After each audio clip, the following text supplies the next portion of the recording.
UMKM, jualan online, yuk bisa. Nah, langsung saja saya perkenalkan narasumber hari ini. Hari ini narasumber kita adalah Michael Limin.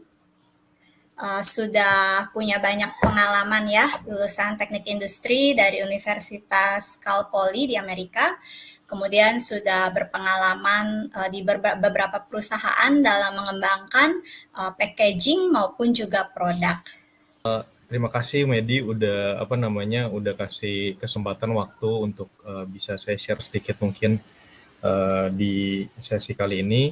Perkenalkan dulu, saya Michael. Background saya memang awalnya itu di packaging, di produk. Beberapa pengalaman sebelumnya juga berhubungan dengan packaging produk. Kemudian ada beberapa pengalaman wirausaha sendiri juga di bidang produk juga. Tapi kebanyakan produknya B2B, business to business, jadi supply-nya itu nggak ke retail, kebanyakan ke perusahaan-perusahaan di luar kota.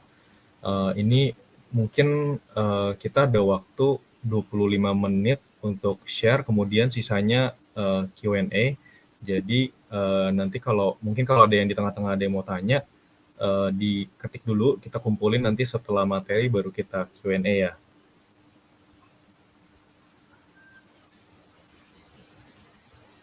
Ini udah bisa mulai, Matt, ya, langsung ya? Iya, silakan, Mike. Oke. Jadi tema hari ini kan membuat produkmu menonjol. Ini dari beberapa seri. Hari ini fokus di produk. Jadi saya akan membahas tentang produk dan packaging. Tetapi nanti sambil berjalan pasti ada mungkin sedikit overlapping dengan budget, dengan tampilan, dengan pasar. Itu mungkin saya nggak akan bahas dalam di spesifik sana karena itu ada topik berbeda setelah ini. Jadi ini hanya benar-benar di produk dan packaging.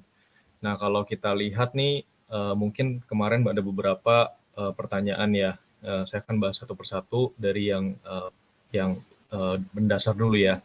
Jadi kalau kita lihat kan mungkin banyak yang tanya, kira-kira kalau mau jualan produk itu apa sih yang bisa dikategorikan sebagai suatu produk yang baik, yang customer suka gitu. Nah, kita harus melihat dulu dari 3 dasar mengapa customer itu membeli suatu produk, mengapa kita sebagai customer juga kita membeli suatu produk. Nah, yang pertama adalah kita harus melihat ada nilai fungsional. Yang kedua itu, sorry ini saya ada salah, ini harusnya nilai sosial ya. Jadi ada nilai fungsional, ada nilai sosial, dan juga ada nilai emosional. Nah, kita bahas satu persatu ya. Kalau nilai fungsional itu biasanya produknya bersifat menyelesaikan suatu masalah. Contohnya, misalnya kita di rumah, kita mau ganti lampu di langit-langit, kita mau mencapai ke langit-langit itu susah, jadi kita beli tangga. Tangga itu adalah suatu produk yang menyelesaikan masalah, memberikan kita solusi terhadap suatu masalah.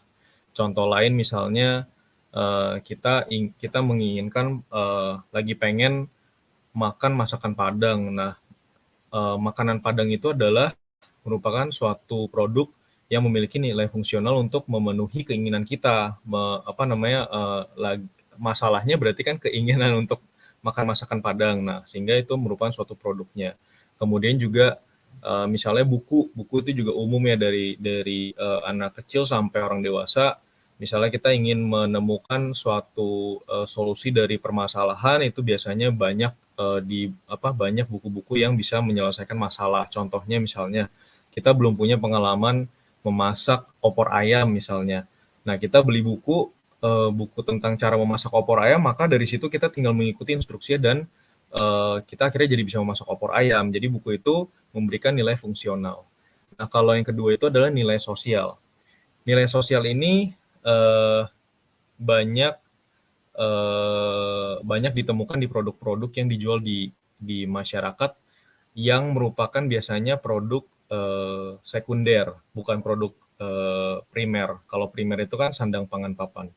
Produk sekunder tertier itu mulai ke keperluan-keperluan yang tidak terlalu mendasar. Contohnya, kalau kayak pakaian memang itu kan sandang, tapi mungkin kalau pakaian yang lebih ada modelnya, ada unsur-unsur fashion yang update, itu kan berarti bukan primer lagi, tapi udah sekunder. Kita membeli bukan karena kita benar-benar butuh banget untuk untuk melindungi diri kita dari panas atau dingin, tapi lebih ke kita menyukai desainnya. Kita kalau pakai kelihatannya baik, kelihatannya di komunitas juga kelihatannya keren gitu.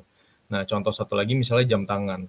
Jam tangan juga kan sebenarnya kalau kita melihat dari fungsional, jam tangan ya yang bisa memberikan kita kemampuan untuk membaca waktu saja. Tetapi kan jam tangan itu muncul dengan berbagai model, dengan berbagai bahan material, dengan berbagai warna, sehingga kalau kita pakai pun jadi memberikan kita rasa bahwa oh kita jadi tambah percaya diri, atau oh kita jadi semakin pede, kita jadi semakin terlihatnya semakin keren gitu. Nah itu adalah produk yang memiliki nilai sosial. Nah kalau yang terakhir itu adalah nilai emosional. Nilai emosional itu contohnya misalnya nih tas daur ulang. Tas sendiri itu kan sebenarnya mempunyai nilai fungsional, yaitu adalah dapat menenteng atau membawa barang-barang di dalamnya. Tetapi ada dari kita yang menginginkan, oh saya maunya tas yang daur ulang, karena kenapa? Kalau saya udah memakai tas daur ulang, itu saya merasa, oh saya udah mengkontribusi terhadap lingkungan. Karena saya membuang energi untuk membeli barang yang harus dibuang energinya untuk diciptakan, tetapi saya memakai ulang gitu. Jadi sehingga mengurangi jumlah sampah yang beredar. Nah itu salah satu contohnya. Terus udah gitu, misalnya penggunaan paper bag, kantong kertas dibanding kantong plastik. Kenapa? Karena kalau kantong plastik itu tidak dapat didaur ulang, atau kalau dia udah masuk ke tanah itu tidak dapat terurai. Sedangkan kalau kertas itu masih dapat didaur ulang, kemudian juga dengan mudah bisa terurai, bisa dipakai ulang seperti itu. Jadi kalau untuk ciri-ciri produk yang baik itu biasanya punya tiga nilai dasar. Kalau saya ulang, yang pertama adalah fungsional, benar-benar terhadap produk tersebut bisa memberikan solusi terhadap suatu masalah.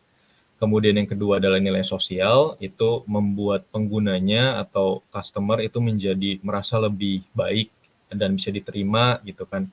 Kemudian yang ketiga adalah nilai emosional, itu adalah lebih ke membuat customer memiliki feeling yang enak gitu, feeling good. Jadi merasa oh saya terlalu berkontribusi terhadap sesuatu gitu. Nah kalau kita lanjutkan lagi, kemarin juga ada yang tanya soal kalau tadi kita udah bahas dasar-dasar produk. Produk yang mau dijual itu tuh kita mau arahnya customer kita tuh sifatnya apa tadi kan. Kemudian atau yang mungkin produk yang kita miliki itu masuknya ke mempunyai nilai yang mana. Nah selanjutnya adalah kalau kita udah punya suatu produk yang kita tahu nilai dasarnya, kita juga harus tahu gimana produk kita itu bisa berkompetisi di pasaran. Jadi kita kan mungkin ada dari teman-teman yang mungkin udah sering dengar sebutan competitive advantage. Nah, competitive advantage ini adalah suatu nilai daripada produk yang kita ciptakan. Apa sih yang membuat produk kita itu tuh memiliki nilai yang berbeda dari kompetitor lain. Nah, competitive advantage ini juga secara dasar itu terdiri dari bisa dilihat dari 3 sudut pandang. Yang pertama adalah dari segi biaya. Jadi kita bisa mempunyai produk yang unggul dari segi biaya. Jadi produk-produk ini memfokuskan pada harga yang lebih kompetitif dan cenderung lebih rendah daripada produk kompetitor. Tidak harus artinya lebih murah, tapi bisa juga harganya sama, tetapi produk tersebut memberikan nilai yang lebih banyak. Contohnya, mungkin kalau saya pakai contoh pisau misalnya. Ada yang beli pisau harganya 20.000, ada yang beli pisau lipat harganya 20.000, sama-sama 20.000, tapi yang satu lagi itu pisau lipat itu punya fungsi obeng, punya fungsi tusuk gigi, punya fungsi pembuka botol seperti itu. Dan juga kalau misalnya kita melihat yang memang kalau di pasaran sekarang ada nih yang kita sering temui di Indomaret, Alfamaret gitu. Saya ambil satu contoh adalah minuman. Minuman itu kita bisa lihat, saya sebut merek aja ya biar kita relevan. Jadi misalnya dulu mungkin pada tahu sempat rame tuh Minute Maid Pulpy Orange. Waktu dia launching harganya di sekitar 5.000 6.000, tiba-tiba Wings melihat peluang itu, dia mengeluarkan dengan suatu merek namanya Floridina dengan harga 2.500 waktu itu, waktu promosi. Jadi harganya setengahnya daripada si Pulpi. Sama-sama minuman jeruk, sama-sama memiliki bulir jeruk juga, tetapi yang satu dijual dengan harga yang lebih rendah gitu. Nah ini juga balik lagi terhadap nanti segmen marketnya. Mungkin ada segmen market yang bisa menerima harga yang lebih rendah, tapi ada yang juga yang justru malah melihat harga lebih rendah ini menjadi curiga, menjadi khawatir, akhirnya nggak pengen beli seperti itu. Nah, kalau kedua kita bisa melihat dari sudut pandang segi keunikan. Nah, kalau segi keunikan ini saya ngambil lagi contoh, jadi ini produk yang memberikan nilai yang berbeda, memberikan nilai lebih dibanding kompetitor. Nah, saya memberikan contoh lagi tadi misalnya pisau lipat juga. Pisau lipat itu kenapa beda dengan pisau biasanya gitu kan, pisau lipat multifungsi. Karena dia itu bentuknya kompak, tapi isinya bisa macam-macam, bisa gunting, bisa obeng, bisa tusuk gigi, ada yang sampai ada ada fitur senternya dan lain-lain. Jadi competitive advantage daripada barang tersebut adalah fungsi atau fitur-fitur yang diberikan yang mungkin mirip dengan kompetitor lain, tapi kita produknya ada hal-hal lain yang tidak dimiliki oleh kompetitor. Jadi kalau produk ini tidak hanya bersaing di segi harga, dia fokusnya dia bersaing, dia memberikan fitur yang lebih banyak daripada kompetitor. Nah, yang ketiga, kalau kita melihat dari sudut pandang fokusnya suatu produk ya. Jadi kalau ini biasanya tipe produknya itu tidak dijual massal, atau produsen-produsen besar itu dia nggak terjun di dalam kompetisi produk yang kita ciptakan ini. Kalau dari segi fokus, contohnya paling mudah adalah pakaian yang custom. Contohnya misalnya mungkin gaun atau jas atau pakaian kantor. Nah itu kan ada jasa-jasa itu yang mereka memberikan jasa konsultasi untuk menciptakan produk yang yang dibuat khusus menyesuaikan dengan tubuh kita. Nah, biasa kalau baju-baju seperti ini tidak dibuat oleh produsen besar. Contohnya misalnya kalau kita lihat di brand-brand misalnya ada Uniqlo, ada H&M, itu kan mereka bikin ya udah produk massal, tapi mereka tidak membuat pakaian yang menyesuaikan dengan tubuh kita. Tapi kalau kita ke tailor mungkin di Pasar Baru, kemudian di Tanah Abang, itu banyak yang menyediakan produk-produk jas dan gaun itu dia ngukur bentuk badan kita, kemudian disesuaikan supaya benar-benar fit. Nah, kalau ini adalah tipe-tipe produk yang biasa melihat dari segi fokus. Jadi kalau saya rangkum di competitive advantage ini, apa yang harus kita perhatikan untuk kita memulai menciptakan produk yang kita inginkan itu, kita harus lihat dulu dari segi biaya, atau mungkin dari segi kita memberikan fitur yang lebih, atau mungkin malah kita produknya itu merupakan produk yang ditargetkan pada market yang terfokuskan atau niche market, seperti itu. Nah, kemudian kalau selanjutnya ini ada kemarin ada yang bertanya kalau mau bikin packaging yang baik tuh kayak apa? Kalau mau bikin produk itu yang baik seperti apa? Nah, sebelum kita ke sana, saya mau bawa kita balik ke konsep dasar dulu. Jadi produk-produk yang baik yang beredar di dunia ini itu kebanyakan menggunakan slogan ATM, amati, tiru, dan modifikasi. Nah ini nggak bisa kita pungkiri, ini terjadi banyak sekali, kecuali memang kalau kita mau jualan produk yang suatu produk yang memang sangat inovatif, yang benar-benar tidak ada di pasaran, ya ini tidak terlalu relevan. Tapi saya rasa untuk sebagian besar audiens di sesi kali ini, saya rasa harusnya mungkin ini relevan. Nah, saya mau mulai dari produk yang sempat dicaci maki, yang tidak diterima di pasar, tetapi kemudian sekarang menjadi booming. Itu adalah Apple AirPods. Ini adalah earphone yang tidak menggunakan kabel, kemudian bentuknya sangat-sangat sederhana, ditempel di kuping saja, itu sudah bisa bekerja. Nah, ini saya mau kasih lihat nih dulu apa yang saya maksud dengan dulu sempat dicaci maki produknya. kalau kita lihat nih di paling kiri atas gitu kan, sampai ada yang bikin campaign menggunakan Apple AirPods di umum itu memerlukan suatu keberanian karena saking orang dulu itu skeptis, jadi kalau kita pakai itu malah bukannya keren tapi malah dicaci maki. Nah, kemudian sampai yang di foto kiri bawah ada yang mereka juga mereka mengolok-olok si produk ini gitu, dibikin ada yang tusuk gigi elektrik gitu kan, ada yang earphone dengan kabel dipotong aja, dibilang udah ini udah jadi AirPods gitu. Nah, yang sebelah kanan ini yang paling sering nih dicaci maki dulu Apple. Jadi karena produknya itu kecil, nggak ada cantolannya, cuma ditempel di kuping gitu, banyak yang bilang ini adalah produk yang dimana kamu pasti gampang banget kehilangan salah satunya. Kamu beli satu set kanan kiri, tapi nanti kamu pakai yang kanan hilang, atau kamu pakai yang kiri hilang. Akhirnya mereka membuat jokes atau candaan-candaan tentang produk ini. Tapi walaupun itu menjadi mungkin suatu ejekan, olokan, atau menjadi candaan, Apple sukses dengan produk ini. Akhirnya karena saking suksesnya, produsen-produsen lain pun ingin menciptakan produk yang sama. Tapi mereka tidak menciptakan dari nol. Mereka menggunakan konsep ATM juga. Nah, kita bisa lihat ini mulai udah sebelah kanan ini kan Apple AirPods. Nah, sebelah kiri ini adalah produsen-produsen lain yang menciptakan produk serupa. Jadi mereka tidak menciptakan suatu produk yang revolusioner, tetapi mereka hanya menggunakan, melihat benchmark-nya adalah AirPods dan mereka menciptakan desain yang serupa karena memang ada segmen marketnya juga. Mungkin Apple AirPods dijual seharga 2,5 juta. Tidak semua orang itu ingin mengeluarkan 2,5 juta untuk sebuah earphone.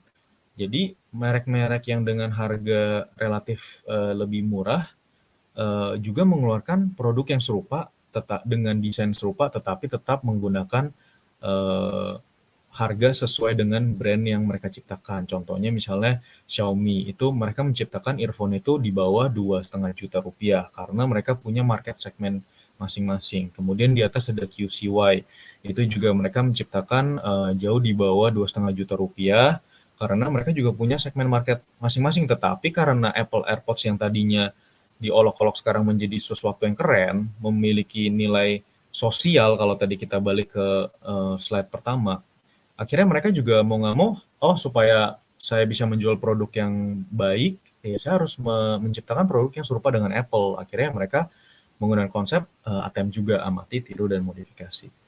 Nah, kemudian kalau ini yang tadi itu adalah dasar daripada menciptakan produk dan packaging ya. Jadi kemudian kita masuk lagi nih, apa sih dasar yang menjadi apa yang harus kita perhatikan sebelum kita mengenalkan suatu produk. Nah, produk apa aja sekarang tuh bisa kita temukan di market, terutama di e-commerce dan juga marketplace. Mau earphone ada, mau tas ada, mau handphone ada, kalkulator ada, mau beli bunga palsu juga ada, sampai makanan minuman semua ada. Jadi sebelum kita launching suatu produk atau kita mengenalkan suatu produk, apa sih yang harus kita pertimbangkan nih supaya nggak kita launching kemudian sia-sia. Yang pertama itu kita harus pelajarin dulu kompetitornya kita. Misalnya kita mau menjual handphone. Nah, handphone ini kita harus tahu dulu handphone yang mau kita jual itu barangnya itu kira-kira setelah kita hitung-hitung budgetnya itu jatuh di angka berapa. Misalnya angka 1,5 juta. Maka kita harus pelajarin dulu. Di pasar ini kompetitor lain yang menjual handphone 1,5 juta, fiturnya bagaimana dibandingkan dengan handphone yang akan kita jual. Kemudian juga apa aja yang aksesoris yang diberikan. Kemudian dari segi teknisnya, misalnya prosesornya seperti apa, storage-nya seperti apa. Dari situ kita baru tahu, apakah produk kita bisa bersaing. Kalau ternyata produk kita kalah dari segi desain, kalah dari segi prosesor, kalah dari segi aksesoris yang diberikan, maka kita harus mempertimbangkan ulang. Tetapi kalau kita merasa dengan harga serupa, kita bisa marketing kita, nama kita cukup dikenal, kemudian juga fitur yang diberikan lebih banyak, kemudian aksesoris yang diberikan juga lebih banyak, maka kita bisa mulai masuk ke dalam pasar untuk ikut bersaing.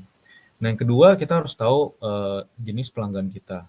jenis pelanggan ini sangat-sangat luas sekali. Kalau ini mau dibahas, itu akan memerlukan satu sesi khusus. Karena pelanggan ini segmennya sangat banyak. Dari yang bisa dibilang upper class, ada yang middle upper, ada yang middle class, middle low, sampai low class. Nah ini setiap produk itu pasti memiliki segmen market masing-masing. Tinggal masalah penempatan produknya, marketing, dan harga kombinasinya itu untuk bisa masuk ke segmen market yang dituju. Contohnya balik lagi saya yang ke tadi. Kita bandingkan misalnya Floridina mirip Wings dengan Palpi dari Minute Maid.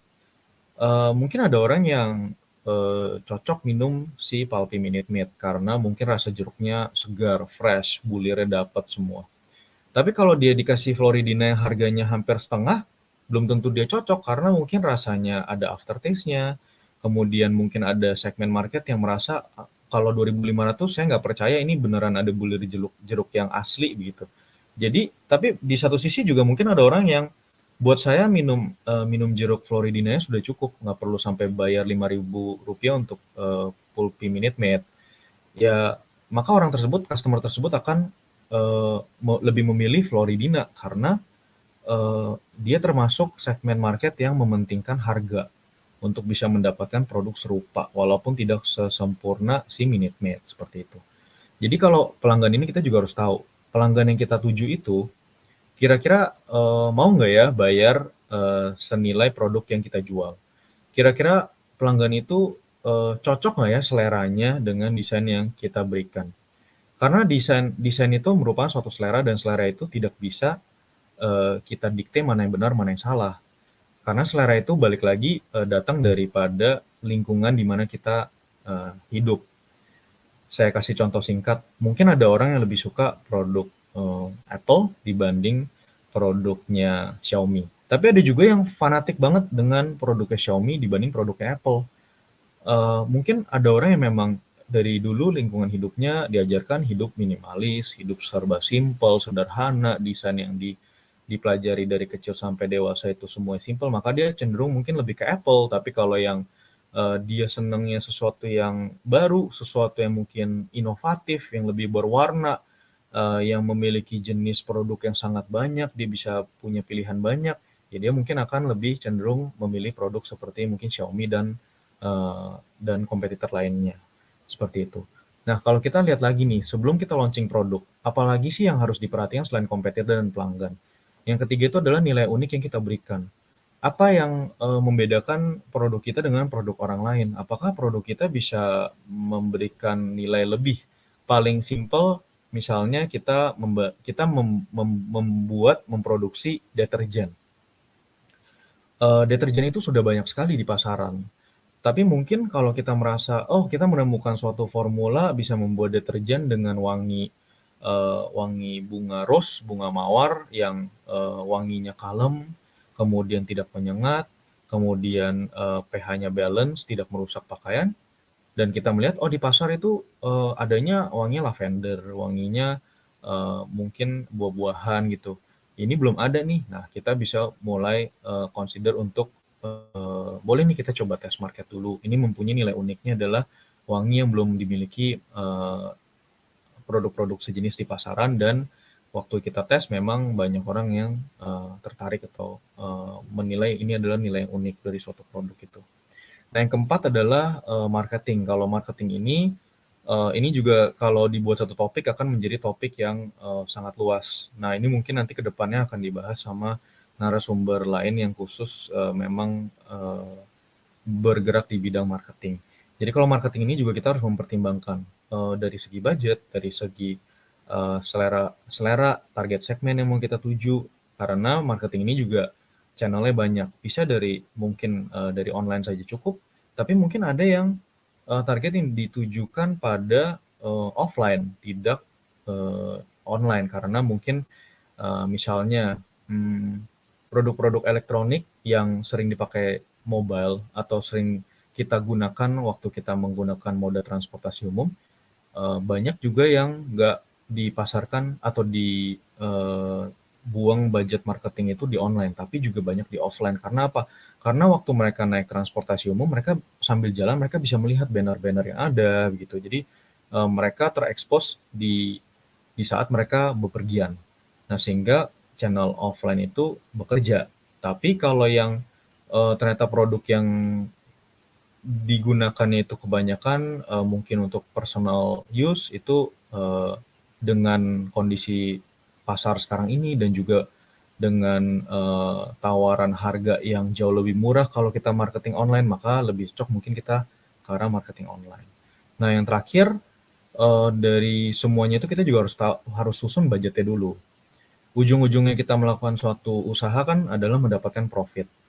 Jadi kita juga harus hitung dulu produk yang kita mau jual ini, kalau kita misalnya dari packagingnya, dari produknya, mungkin nanti ada ongkos untuk pemasangannya, sampai pengemasannya, kemudian logistik delivery, itu total-total biayanya berapa, cost of goods sales-nya, kemudian kita juga harus mempertimbangkan berapa orang yang harus kita bayar, kemudian mungkin kita ada sewa tempat, sewa gudang. Setelah dipotong-potong itu apakah net profit-nya masih cukup atau masih bisa memenuhi perhitungan awal kita. Apakah kita cukup happy, cukup senang dengan profit yang diberikan gitu. Jadi itu juga nanti akan ada sesi khusus yang membahas budget,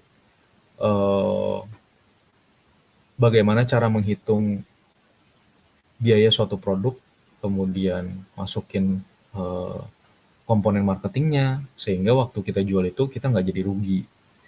Nah, jadi kira-kira kalau saya rangkum untuk kita mau launching suatu produk, hal-hal dasar yang harus kita pertimbangkan adalah pertama kompetitor kita harus tahu dulu, kemudian pelanggannya kita siapa, segmen market itu luas sekali, kita harus bisa pilih-pilih mana yang mau kita kejar, kemudian fitur apa yang unik yang bisa kita berikan yang berbeda daripada produk lain yang sudah ada.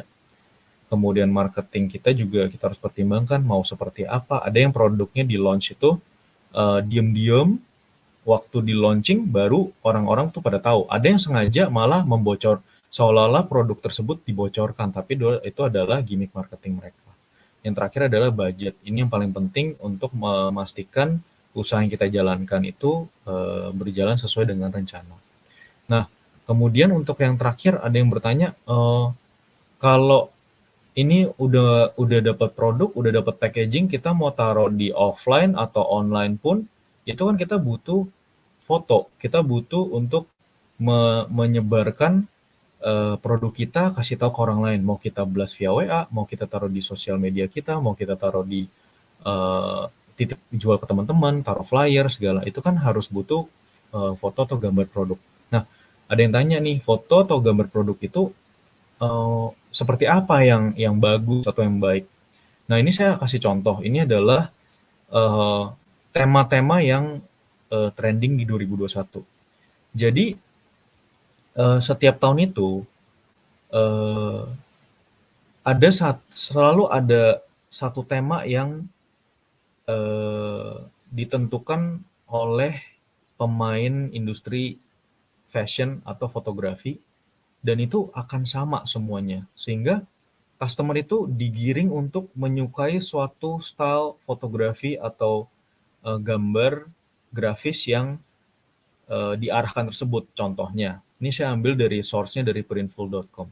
Jadi tahun 2021 itu ada 4 tema yang trending. Yang pertama adalah tema foto yang mengutamakan modernisasi dan juga geometri. Itu lebih ke main bentuk-bentuk dasar, lingkaran, segitiga, kotak, persegi panjang, seperti itu. Yang kedua adalah produk yang difoto dengan permainan cahaya yang tegas dan juga ada juga yang monokrom. Nah, kalau tegas itu dia bermain dengan warna yang sangat ekstrim, tapi warnanya nggak lebih dari 3 warna utama, tidak lebih dari 3 warna dasar. Contohnya misalnya kita lihat yang sebelah kiri bawah. Itu dia bermain, yang satu foto bermain di warna oranye, warna jingga, dan juga warna kuning. Nah, tinggal dia mainin shadingnya aja, tapi dia berani mainin warna tegas, nggak warna yang kalem atau pastel. Nah, sedangkan kalau yang sebelah kanan itu kita melihat itu juga ada unsur warna tegasnya, putih ditabrakin dengan warna ungu yang bukan ungu pastel. Nah, kalau monokrom itu juga di sebelah kanan juga applicable. Monokrom itu lebih ke warna yang satu tema warna sama tetapi memiliki shading yang berbeda. Nah, jadi ini monokrom bisa begini, ada juga yang suka monokromnya black and white, dan juga warna-warna lain tetap menggunakan satu warna dasar tapi shadingnya aja unsur unsur gelap terangnya itu yang dimainkan. Nah, kemudian yang ketiga adalah foto produk menggunakan cahaya alami, menggunakan natural lighting orang bilang. Jadi kalau foto-foto ini berbeda dari yang dua sebelumnya. Foto yang ini lebih ke kita pencahayaannya tidak menggunakan, mungkin bisa tetap menggunakan lampu, tapi kita kita menggunakan lampu untuk mereplika cahaya yang benar-benar dari sinar matahari. Jadi di dalam foto tersebut ada unsur bayangan produknya, kemudian warna yang digunakan juga tidak terlalu tidak terlalu bertabrakan dengan sinar natural, tetap ada kontrasnya.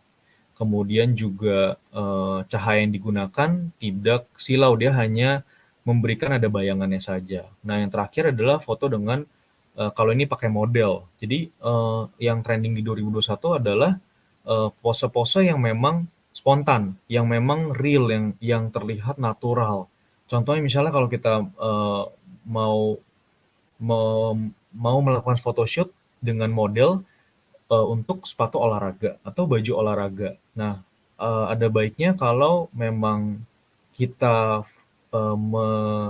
menonjolkan di nilai fungsional, berarti kan itu digunakan pada saat olahraga. Maka lebih baik kalau si model tersebut memang benar-benar terlihat mengeluarkan keringat, benar-benar terlihat kecapean lagi olahraga atau mungkin melihat semangat mengeluarkan energinya di saat menggunakan produk tersebut.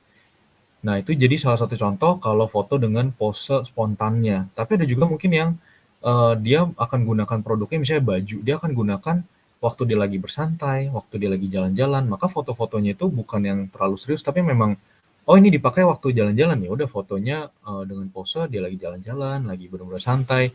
Dia bawa mood-nya dari produk dan modelnya itu difoto sehingga mood-nya si customer juga dibawa, oh kalau saya pakai produk ini nanti mood yang dihasilkan kayak gini nih.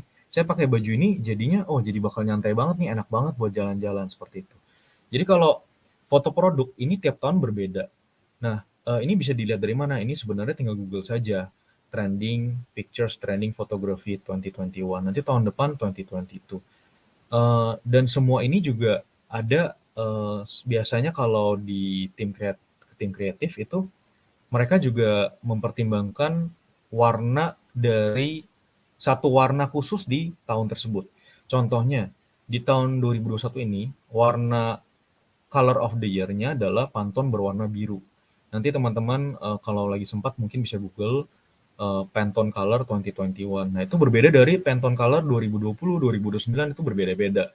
Nah, Pantone Color itu fungsinya untuk apa? Itu untuk menjadi patokan, oh ini adalah warna yang bakal trending, bakal rame dipakai. Produk-produk kalau pakai foto ini itu akan ada kecenderungan untuk lebih banyak dilihat karena customer itu dipaksa untuk melihat warna tersebut berulang-ulang sehingga di mindsetnya customer adalah oh warna ini warnanya bagus ya, ini lagi trending nih warnanya gitu. Jadi kalau untuk produk-produk apalagi yang fashion oriented itu bakal lebih atraktif buat customer apabila menggunakan Pantone of the year, warna yang difokuskan di dunia industri fashion, industri desain untuk tahun tersebut.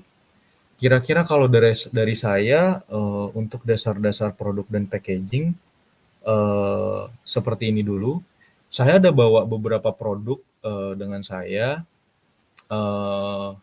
Mungkin saya selanjutnya saya kembalikan ke Medi dulu. Apakah mau Q&A dulu atau saya bahas beberapa produk yang saya bawa, kemudian kita bisa masuk ke Q&A. Jadi ini saya ada bawa, mungkin kamera saya agak buram ya, tapi saya akan usahakan aja. Jadi ini dulu kita waktu develop, ini adalah produk, mungkin nggak terlalu kelihatan ya. Ini adalah produk pembersih mobil, pembersih cat mobil, seperti shampoo, tapi ini penggunaannya tidak menggunakan air lagi. ini udah diformulasikan, dia itu memiliki pembersih dan juga ada pengkilap. Nah, kenapa kita develop produk ini? Ini mungkin kalau sekilas ya, ini brandnya Autolab. Kita juga develop produk ini karena melihat market Indonesia itu banyak orang tinggal di. Ini akan saya akan ceritakan prosesnya saja dulu, kemudian mungkin nanti terakhirnya baru baru kalau ada pertanyaan juga boleh. Jadi kita mendevelop produk ini karena kita melihat banyak masyarakat Indonesia yang memiliki mobil, itu sekarang banyak yang tinggal di apartemen tidak mempunyai tempat cuci. Kemudian juga banyak yang penggemar hobi otomotif yang suka kumpul bareng teman-teman, tapi kalau kecipratan atau kehujanan ringan itu mereka tetap pengen mobilnya itu bisa mengkilap, tapi nggak punya akses untuk cuci mobil menggunakan selang. Jadi akhirnya kita muncullah dengan ide menciptakan produk ini. Produk ini adalah namanya waterless wash, bisa digunakan di mana aja. Jadi disemprotin ke bodi mobil, kemudian kita tunggu sebentar supaya pembersihnya mengangkat kotoran, kemudian tinggal dilap saja. Nah, ada pertanyaan, apakah menyebabkan baret? Kalau ini produknya memang digunakan untuk kotoran yang ringan. Jadi kalau disemprotkan itu didiamkan sebentar, dia karena ada pelicinnya, ada filler wax-nya, dia akan mencegah baret yang ditimbulkan waktu dilap. Dilapnya pun memang direkomendasikan menggunakan kain microfiber sehingga efektif. Nah, ini kita ciptakan memang karena ada background-nya seperti itu. Background-nya kita melihat market-nya itu ada kebutuhan untuk produk ini. Produk ini sebenarnya waktu dulu itu di luar negeri sudah banyak dijual, sudah banyak dimasukkan, sudah banyak dipasarkan, tetapi di Indonesia belum banyak dimasukkan. Tetapi kalau sekarang kita lihat udah mulai ada pemain-pemain dengan produk sejenis. Contohnya yang paling terakhir itu Kit juga muncul dengan waterless wash. Nah, tapi kita kalau itu kan kompetisi, kita lihat kita pembahasannya beda lagi. Tapi kalau tadi salah satu komponen kita menentukan launching produk atau membuat produk itu juga adalah kompetitor. Nah, waktu kita ciptakan ini kompetitornya waktu itu baru ada satu, itu adalah merek luar dan satu botol harganya 200 ribuan. Kalau ini dipasarkan dengan volume yang serupa, ini 500 mili itu dengan harga 90 ribu. Jadi kita walaupun produk lokal, tapi kita yakin dan pede di develop dengan baik, sudah kita tes, harganya juga jauh lebih murah daripada produk impor. Pada saat bersamaan ini juga diciptakan dengan pH balance, jadi tidak akan merusak cat mobil. Nah, waktu mau muncul dengan produk ini gimana ceritanya? Kan nggak mungkin tiba-tiba datang gini aja. Ini memang produk home industry, bukan skala pabrik. Dulu waktu pertama diciptakan, karena ini memang topiknya masih produk dan packaging, maka saya akan mention juga dari prototyping. Nah, prototyping itu dulu kita awal memang bolak-balik dari segi desain. Kita melihat desainnya itu kita buat ini rada simple, ada tulisan-tulisan Jepangnya, karena kita mau menyasar pada market yang segmen middle dan middle up, yang memang mereka bersedia untuk mengeluarkan kocek 90.000 untuk suatu produk yang bisa membuat mobil mereka bersih. Mungkin ada market segmen yang menilai ini terlalu murah, maka mereka nggak pede dan mereka nggak beli. Tapi juga ada segmen yang menilai ini terlalu mahal. Tetapi dua segmen itu bukan segmen yang kita cari. Segmen yang kita cari adalah yang di tengah-tengah yang mereka memang mau mengeluarkan 90.000 untuk produk ini. Nah, tapi untuk 90.000 itu, maka kita harus memikirkan juga desain yang diharapkan mereka. Bukan desain yang terlalu eksklusif, yang menggunakan stiker hologram-hologram, tetapi juga bukan desain yang menggunakan warna yang terlalu nabrak atau terlalu banyak gitu. Jadi kita tetap menggunakan packaging yang durable. Ini kalau kena air juga nggak rusak. Kemudian permainan warnanya juga kita memang memastikan hanya ada 3 warna utama dalam suatu desain. Kemudian kita membuat ini sederhana, simple, karena kita menilai segmen market yang kita tuju, mereka ketertarikan desainnya adalah desain yang seperti ini, yang tetap ada tema-tema Jepangnya, seperti itu. Nah, kalau waktu prototyping, komponennya apa aja? Komponen pertama chemical. Kalau chemical memang kita ada chemist sendiri yang menciptakan chemical ini. Nah, Kemudian kita harus pikirkan botol yang digunakan. Kita sempat menggunakan botol yang lebih kecil dari ini. Ini adalah 500 mili. Kita sempat menggunakan botol 250 mili. Kemudian kenapa kita ubah? 250 mili itu kita bisa jual memang harga lebih murah, tapi balik lagi bukan itu segmen yang kita cari. Dan kita juga sudah coba waktu kita udah produksi skala kecil, ternyata waktu kita tes kita pakai 250 mili itu hanya bisa digunakan untuk 1,5 kali. Dan semprotannya juga karena kita harus semprot satu bodi mobil itu juga pegal sekali karena semprotannya kecil. Jadi akhirnya gara-gara kita sudah tes packagingnya, kemudian kita lakukan sendiri, kita sebagai customer menilai seperti ini sangat-sangat ribet kalau kita harus beli satu botol cuma bisa dipakai 1,5 kali. Akhirnya kita mengeluarkan ide gimana kalau kita prototipe dengan ukuran 2 kali lipat, tapi dia bisa 3 kali pakai kalau untuk satu bodi mobil. Dan kita menemukan, kita juga survei ke beberapa calon customer yang mereka memang pengguna, bahwa 500 mili ini adalah ukuran yang pas gitu. Karena mereka juga mungkin bahkan yang buat yang anak-anak yang bisa nongkrong mobil, itu mereka nggak selalu semprot satu bodi. Nah, satu botol ini mereka bisa pakai sampai 5-8 kali pemakaian setiap kali pakai. Karena mungkin mereka hanya membersihkan bagian-bagian bawah yang rentan terkena cipratan seperti itu. Nah, kalau untuk tutup botolnya sendiri juga ini gimana cara, kan tadi udah botol plastik. Botol plastik ini kan mungkin banyak ya bisa bisa ditemukan. Tapi tutup botol ini gimana sampai bisa dapat? Ini kita juga cari ini pabrikan Jepang yang produksi tutup botolnya. Di era sekarang digital begini kita harusnya sangat-sangat bersyukur karena saya juga ketemu vendornya itu dari online semuanya. Bukan ini nggak perlu produknya nggak perlu diimpor, dia adalah pabrik Jepang tapi berdomisili di Indonesia. Standarnya standar Jepang, dia juga supply ke beberapa pemain FMCG besar di Indonesia. Nah, ternyata dia juga untuk kita produksi skala kecil dia membolehkan kita membeli dengan kuantiti yang kita inginkan. Nah, jadi akhirnya kita waktu itu request sampel dulu, kita buatkan botol ini, kemudian kita produksi label stikernya dulu, chemical dimasukin, baru kita bikinlah satu prototype, kemudian kita coba, berhasil kita buat beberapa prototype, kita tes lagi, sampai akhirnya udah cocok, kita baru produksi dengan skala lebih besar. Nah, kalau ini untuk satu contoh ini. Kemudian kemarin kita juga ada develop ini, mungkin kalau ini satu lagi aja ya, Matt, sekilas cepat. Ini adalah mungkin banyak yang tahu ini sempat rame waktu COVID.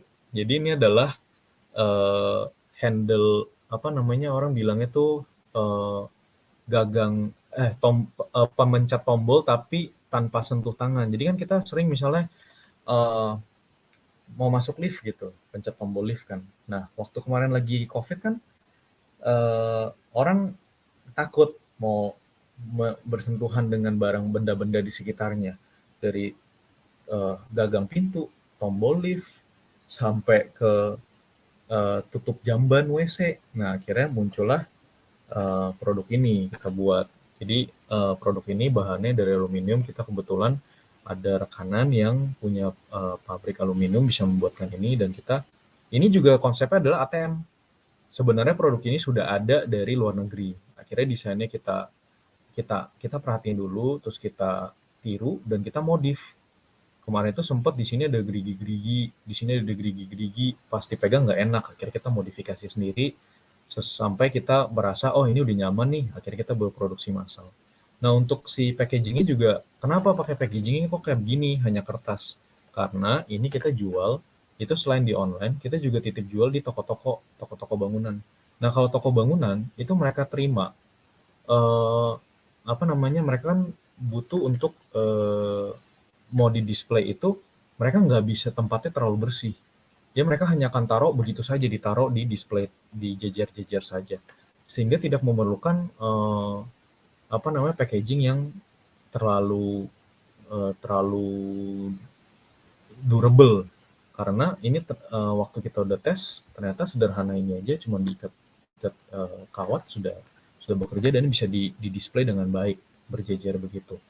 Nah, kemudian dari segi packagingnya sendiri, ini ada finishing laminating. Kenapa? Kok nggak pakai polosan? Karena balik lagi di toko bangunan itu debunya banyak banget, kadang-kadang ketumpahan cairan-cairan, ada cat rumah, ada minyak-minyak gemuk gitu kan. Jadi kalau sampai ketumpahan chemical-chemical tersebut dengan ada laminating di packaging ini, maka produk tersebut akan tetap aman. Apalagi dari segi packaging yang sebenarnya menjadi salah satu kunci menarik customer. Di packaging ini juga kita di gambar ini mungkin agak buram, tapi kita memberikan panduan untuk misalnya ada jamban toilet, ada gagang pintu, ada tombol lift, itu mesin ATM, itu foto-fotonya kita jabarkan di sini sehingga customer dapat dengan mudah melihat, oh ini fungsinya seperti ini dan cara pakainya seperti ini gitu. Jadi mungkin ini dua produk yang saya mau share dari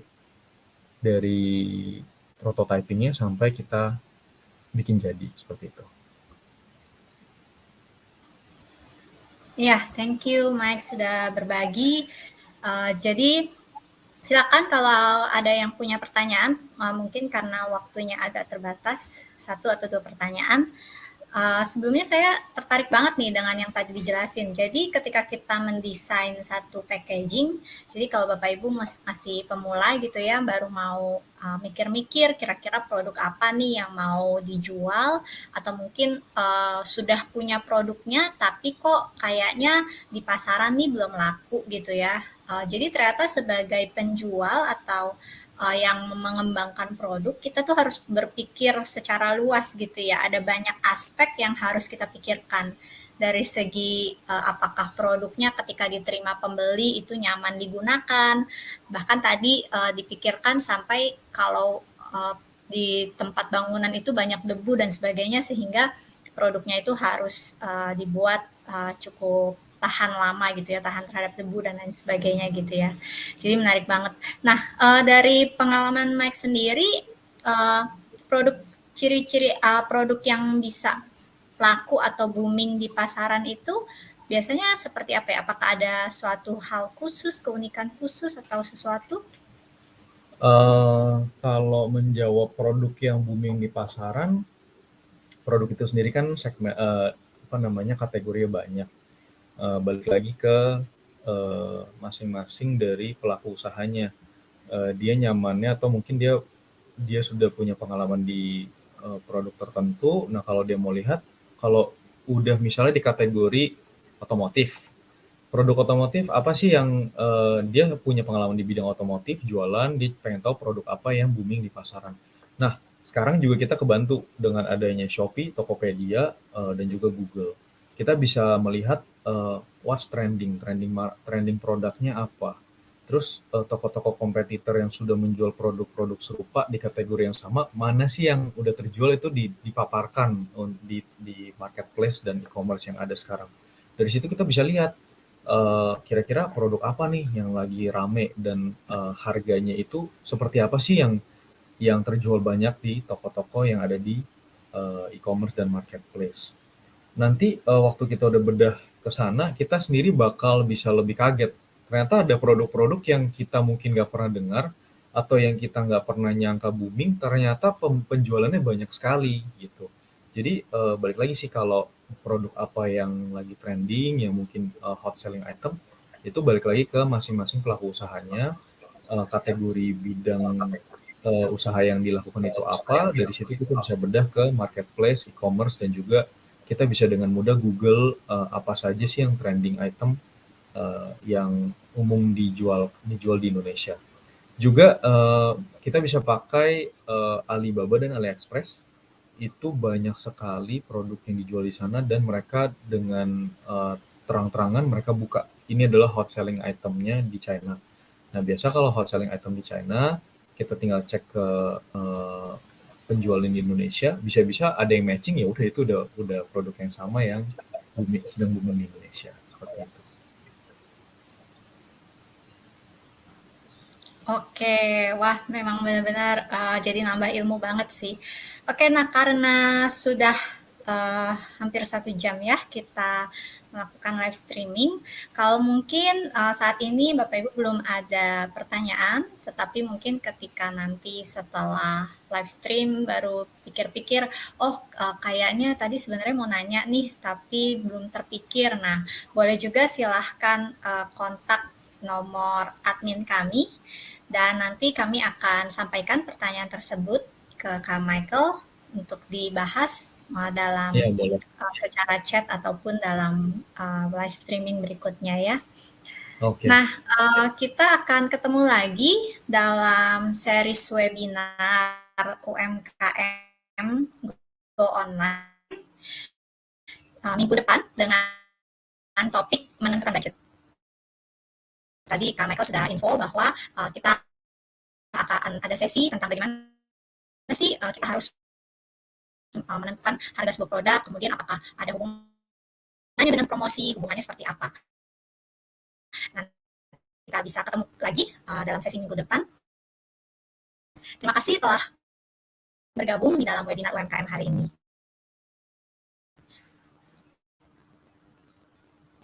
Terima kasih teman-teman.